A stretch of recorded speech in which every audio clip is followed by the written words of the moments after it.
মা আমি আর নিতিন স্যারের কোচিং এ যাবো না। কেন, কি হয়েছে? মেরেছে? হোমওয়ার্ক করিসনি? তুমি সবসময় আমাকে কেন দোষ দিয়ে থাকো বলো তো? একবার তো জিজ্ঞেস করতে পারো যে আসলে কি হয়েছে, আমি কেন যেতে চাইছি না।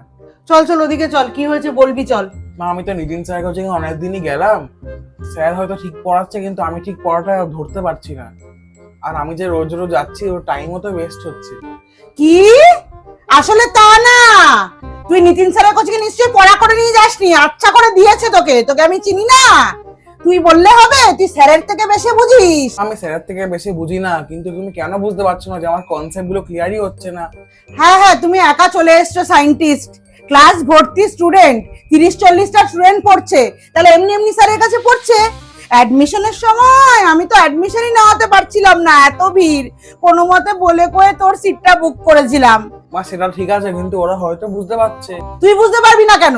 তুই তো ওদের মতোই মানুষ, তোরও দুটো হাত দুটো পা, তুইও ডাল ভাত মাছ খাস, কেন বুঝতে পারবি না? আর সামনে না হাফ ইয়ারলি পরীক্ষা তোর, এখন নিতিন স্যারকে ছাড়িয়ে দিলে কোথায় টিচার খুঁজতে যাবো আমি? আমি রাস্তায় রাস্তায় ঘুরবো?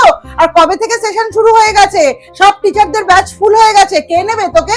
এত সিলেবাস এগিয়ে গেছে, ভর্তি করিয়ে দিলেও তো তুই কোপ আপ করতে পারবি না ওদের সাথে। মা আমার এখন আর কোনো আপাতত টিউশন লাগবে না, আমি একাই পড়ে নেবো। আহা হা, কোথাকার জ্ঞানী এলেন রে, আমি একাই পড়ে নেব। তারপরে হাফ ইয়ারলি পরীক্ষায় লাড্ডু নিয়ে আসবে, আর তারপরে কি বলবে? 11 ক্লাস, প্রথম প্রথম পড়া, নতুন পড়া, বুঝতে পারিনি মা, তুমি আমাকে বকো না, আমি পরের পরীক্ষায় ভালো করব।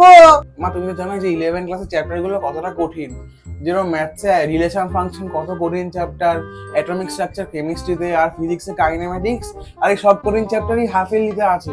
আমি তো জানতাম, তুই আগের থেকে বলে নিজের রাস্তাটা ক্লিয়ার করে রাখবি, স্যারের কোচিং এ যাবি না, কম নাম্বার পাবি, আর যেন মা না বকে সেই রাস্তাটাও ক্লিয়ার হয়ে গেল, তাই না বল? তাহলে তুমি কি চাইছো বলো? আমি না বুঝতে পারলেও কোচিং এ যাই, তাই তো? সেটা কখন বললাম? অ্যাডমিশনের সময় এক্সট্রা 500 টাকা নিয়েছে, মাইনের টাকাটা নয় তুই পড়েছিস 1 মাস, কিন্তু ওই অ্যাডমিশনের 500 টাকাটা ওইটা কে দেবে? মা টাকা দিতে সবকিছু হয় না, আমি তো এখনো টিচার রাখছি না। টিচার না রেখে তুমি আমার উদ্ধার করছো। টিচার রাখছি না বলবে যেন আমি নাম্বার কম পেলেও না বকতে পারি, তাই না? আমি তোমার সব চালাকি বুঝি। মা এটাই আমার তোমার কাছে রিকোয়েস্ট, প্লিজ আমাকে একটু টাইম দাও, আমাকে একটু বোঝো, আমি একটু নিজের মতো করে দেখি। টিচার দিয়েই পড়া বুঝতে পারছে না, ও নাকি নিজের মতো করে দেখে পড়া বুঝবে। ঠিক আছে, হাফ ইয়ারলি রেজাল্টটা দেখি না, যদি রেজাল্ট খারাপ হয় না, খাওয়াও বন্ধ, বাড়িতেও আমি থাকতে দেবো না, বেশি পাকা পাকা কথা তো। ঠিক আছে, হ্যাপি ইয়ারলি অব্দি সময় দিলাম তোকে।